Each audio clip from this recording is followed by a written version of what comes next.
اچھا بھائی، تو جب بھی کوئی ایسا کوئی ہو نا تو وہ حدیث ہوتی ہے اس پہ، اور میں حدیث بتا رہا ہوتا، اس کا نمبر نہیں بتا رہا ہوتا. اس کی وجہ یہ ہے کہ میرا تو واضح و نصیحت کی مجلس ہے، اس میں تو موضوع کے حساب سے حدیثیں آتی رہیں گی. تو جب موضوع کے حساب سے حدیثیں آتی رہیں گی تو مجھے پہلے نہیں پتا ہوتا کہ کون، میں تو بیان کرتا ہوں فی البدیہی. یہ کیا ہے بھائی؟ میرے بیان تو فی البدیہی ہوتے ہیں نا. ہاں جو علمی کلپ میرے ریکارڈ ہوتے ہیں اختلافی مسائل ہوں یا اس پہ، تو اس پہ پھر میں پورے ریفرنس دیتا ہوں. تو وہ آپ دیکھ سکتے ہیں یوٹیوب پہ، پورے اس میں حدیث کے نمبر بھی آ رہے ہوتے ہیں. تراویح کے مسئلے پر جو میرا آڈیو بیان ہے اس میں ایک حدیث کا بلکہ پوری سندیں بھی پڑی ہوئی ہیں، صرف ریفرنس نہیں ہے، پوری سند، راویوں کی پوری تحقیق. تو وہ ہیں بہت کم اختلافی مسائل پہ، آپ یہ کہہ سکتے ہیں. اس کی وجہ بھی یہ کہ اختلافی مسائل کو ہم زیادہ چھیڑتے نہیں ہیں. چھیڑتے اس لیے نہیں ہیں کہ جتنا ان کو چھیڑو نا، یہ ایک مولانا نے بڑی پیاری مثال دی ہے کہ یہ جو آج کل لوگ کہہ رہے ہیں نا فرقواریت ختم کر رہے ہیں، ان کی مثال بالکل ایسے ہے جیسے ایک آدمی کو شکایت پہنچی کسی کی کہ وہ گالیاں بہت دیتا ہے. اس کو بلا کے کسی نے پوچھا یار میں نے تمہارے بارے میں سنا ہے کہ تم گالیاں بہت دیتے ہو. اس نے کہا کس بےغیرت نے کہا کہ میں گالیاں دیتا ہوں؟ کس الو کے پٹھے نے کہا کہ میں گالیاں؟ پھر جو فحش گالیاں شروع کی، اور پھر کہہ رہا ہے کہ جس بےغیرت نے بھی یہ کہا ہے میں گالیاں دیتا ہوں، خدا کی قسم اس الو کے پٹھے نے غلط کہا ہے. تو یہ جو آج کل نئے اسکالرز آ رہے ہیں نا فرقواریت ختم کرنے کے لیے، یہ بالکل یہ کام کر رہے ہیں کہ آپ کے ایٹیٹیوڈ سے پتہ چلتا ہے کہ آپ فرقواریت کو کم کرنے کے بجائے اور زیادہ آگ لگا رہے ہیں. اور دعویٰ یہ ہوتا ہے ہم سب کو قرآن حدیث پہ جمع کر رہے ہیں. آپ قرآن حدیث پہ جمع نہیں کر رہے، قرآن حدیث پہ جو آپ کی اپنی رائے ہے نا وہ پوری امت پہ تھوپ رہے ہو. آپ اس تھوپنے کو آپ کہہ رہے ہو یہ قرآن حدیث پہ امت جمع ہو رہی ہے.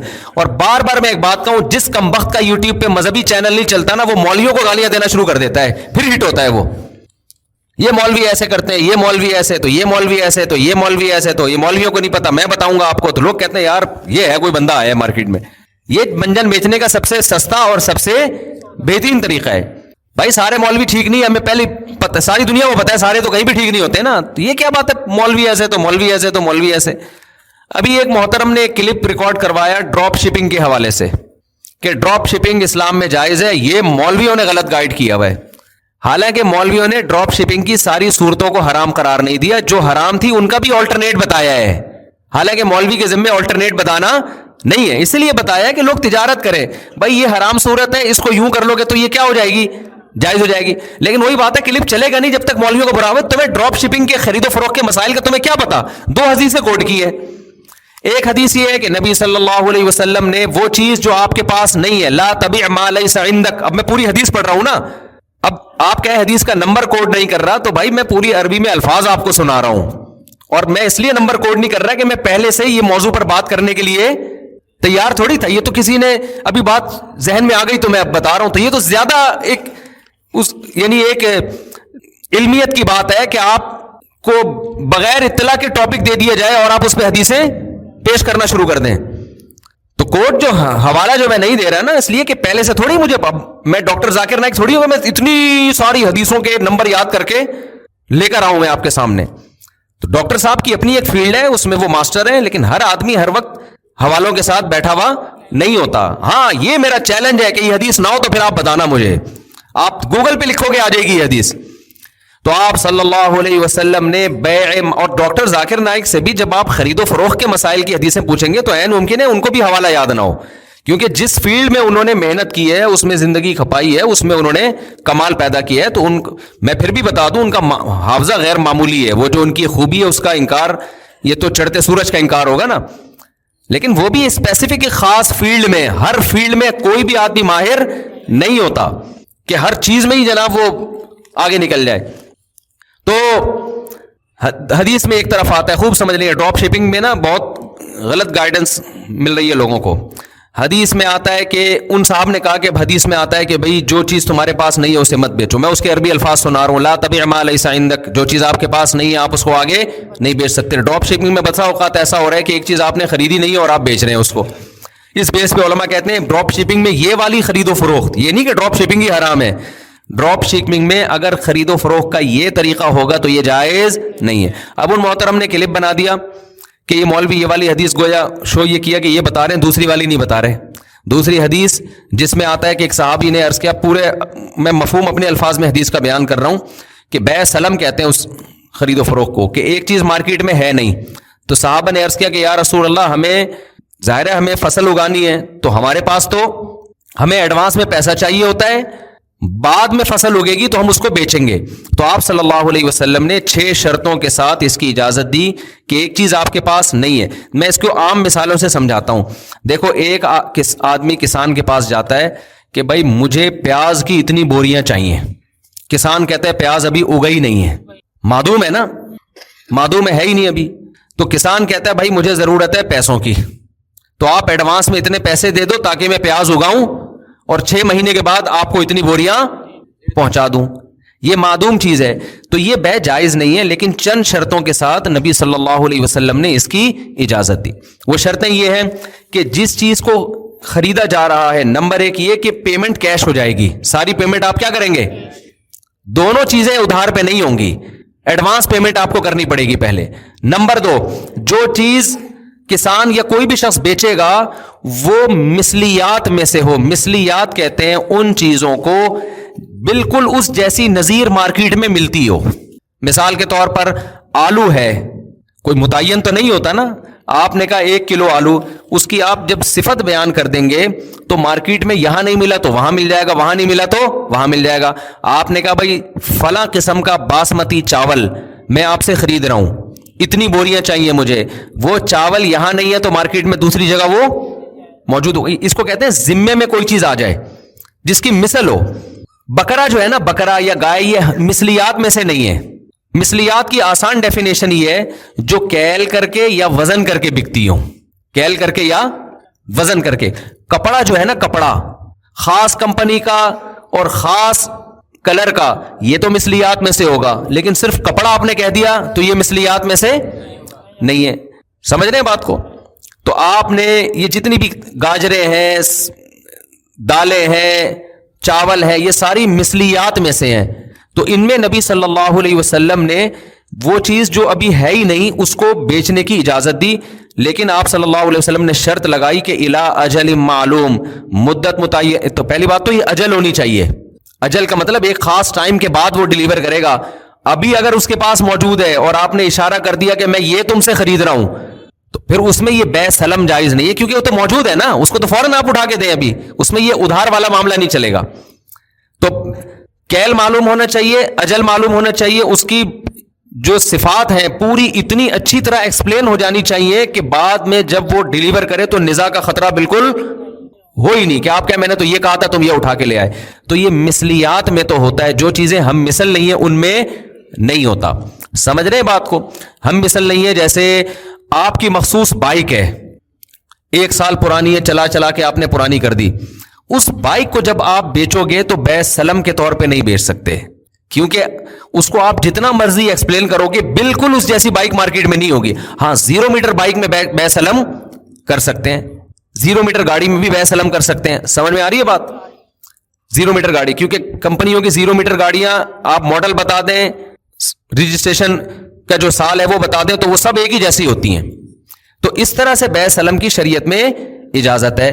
یہ خلاف قیاس ہے. تو خلاف قیاس کا مطلب ہوتا ہے جن شرطوں کے ساتھ اجازت ملے گی انہی شرطوں کے ساتھ آپ یہ بے معدوم کر سکتے ہیں, اس کے علاوہ نہیں کر سکتے. تو ان شرطوں میں پوری امت کا اجماع ہے کہ وہ فوراً نہیں ہو, وہ ابھی موجود نہیں ہونی چاہیے, یعنی متعین نہیں ہونی چاہیے. ڈراپ شپنگ میں آپ بے سلم نہیں. ڈراپ شپنگ میں مسئلہ یہ ہے کہ بہت ساری چیزیں جو ابھی آپ کی ملکیت میں نہیں آئی ہیں آپ وہ آگے بیچ رہے ہوتے ہیں. تو اس کا طریقہ شریعت نے یہ بتایا ہے کہ آپ قبضہ کیے بغیر بیچے نہیں, یا تو بے سلم کریں, اس میں بے سلم کریں. سلم کا مطلب یہ کہ آپ اس سے کہیں بھائی یہ چیز ابھی تمہارے پاس کمپنی کے پاس موجود نہیں ہے, اور بے سلم میں کم سے کم مدت 1 مہینہ ہے. 1 مہینے سے پہلے اگر وہ ڈیلیور کرنے کی وعدہ کر لیتا ہے تو اس میں بے سلم جائز نہیں ہے. سمجھ میں آ رہی ہے بات؟ کیونکہ یہ شریعت نے ایک عام قاعدے سے ہٹ کے ہمیں اجازت دی ہے. تو اس میں اگر وہ 1 مہینے سے پہلے ڈیلیور کر سکتا ہے تو پھر آپ کو 1 مہینے تک انتظار کرنا پڑے گا, کیونکہ معدوم چیز کی بے نہیں, معدوم کہتے ہیں جو موجود ہی نہیں, اس کی بے نہیں ہو سکتی. تو یہ سارے جوئے اور سٹے کی صورتیں روکنے کے لیے شریعت نے پابندیاں لگائی ہیں. تو ان پابندیوں کو گورا فالو نہیں کرتا, آپ کو فالو کرنا پڑے گا.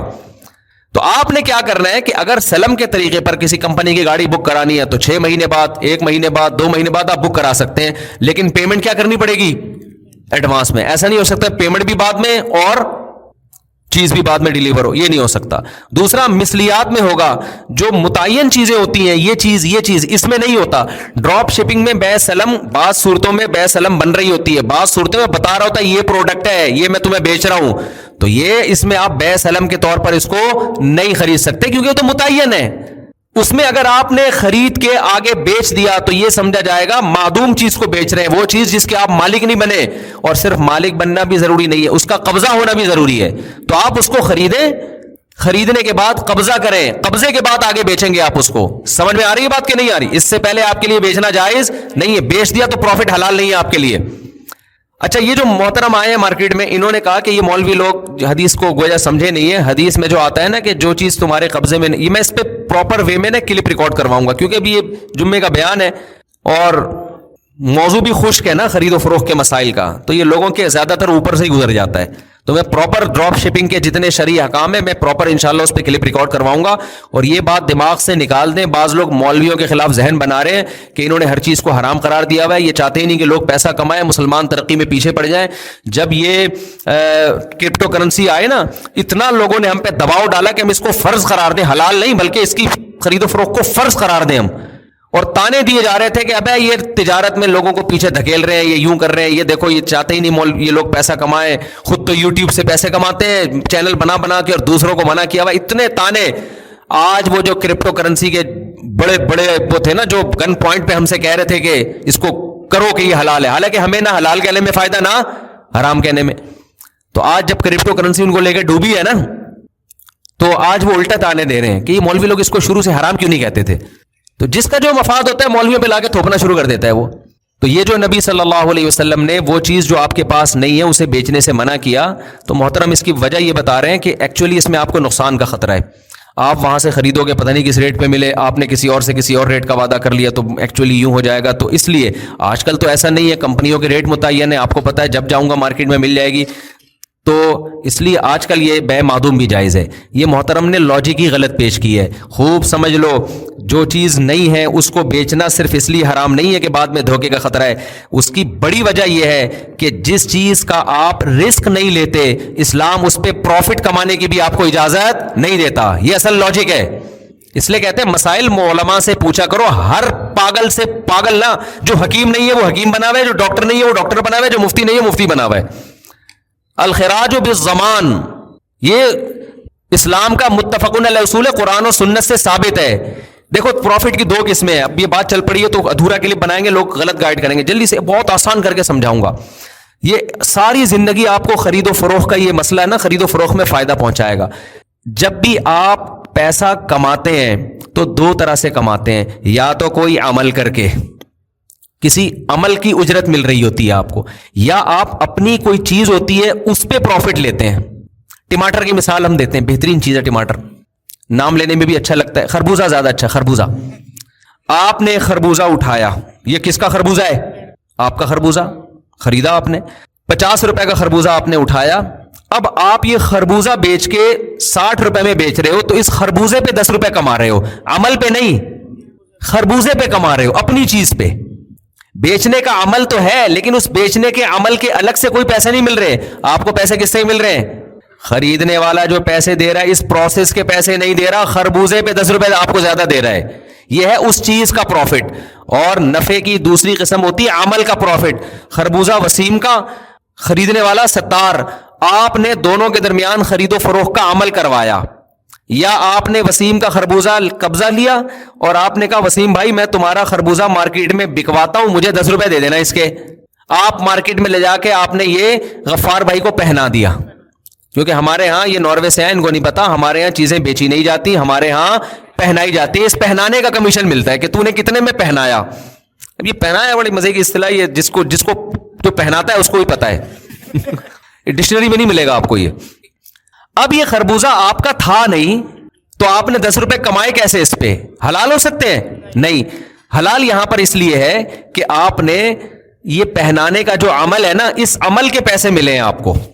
سمجھ میں آ رہی ہے؟ یہ خرید و فروخت کے نا ایک بہت ضابطہ ہے, یہ تاجر لوگ اس کو کھوپڑی میں اچھی طرح سے بٹھا لیں, یہ بہت فائدہ دے گا انشاءاللہ.